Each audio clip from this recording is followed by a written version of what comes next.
I l'huracà va arribar. El vent bufava per darrere de l'hotel, per lo que vaig tenir la possibilitat de gravar tot el que passava per davant. Nosaltres vam ser espectadors a primera línia del que estava passant. Va anar de menys a més. Hi va haver gent que es va atrevir a sortir. Va durar unes 7 hores i va fer bastant de mal. A l'hotel es van inundar algunes habitacions. L'endemà vaig sortir a gravar els efectes de l'huracà. Cuba sencera es va quedar sense llum, i no un dia, sinó 3. A l'hotel disposava del que deien planta, que és llum a través d'un generador, però, és clar, era electricitat per coses bàsiques, per lo que a les habitacions no hi havia ni aire condicionat ni aigua calenta, i de 6 ascensors només en funcionava un i a vegades 2.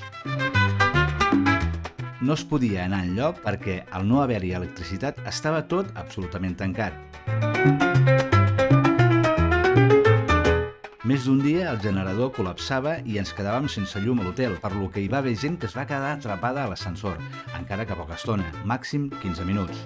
Vaig haver de baixar 3 vegades a peu del pis 19. Hi va haver un dia que l'ascensor es va parar al pis 14 i quan es van obrir les portes vaig veure una cosa molt rara. A la planta no hi havia llum, el terra estava molt brut i amb plaques de guix damunt de l'alfombra. Un dia, de les que vaig haver de baixar a peu, em va picar la curiositat. Vaig entrar al pis 14. I, sorpresa, portes d'accés a les habitacions tancades i tot molt abandonat i en mal estat. Vaig baixar al pis 13, al 12, al 10, fins al 8 i estaven tots igual, increïble. A l'arribar al 7 estava tot inundat i no de l'huracà. Escolteu.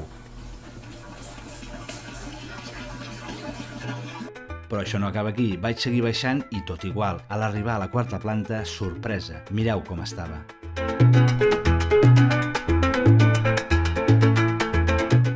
Al 3è pis tot tornava a estar normal.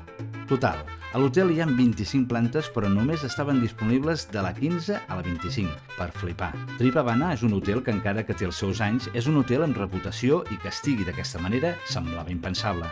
A la planta 25 hi ha una discoteca de renom amb molt bones vistes i que té la particularitat que s'obre el sostre i pots mirar les estrelles. A l'estar sense llum, aquests 3 dies va estar tancat.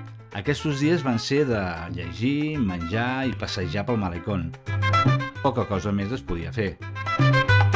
La llum va tornar, no al 100% dels llocs, però almenys els 3 darrers dies van ser una altra cosa.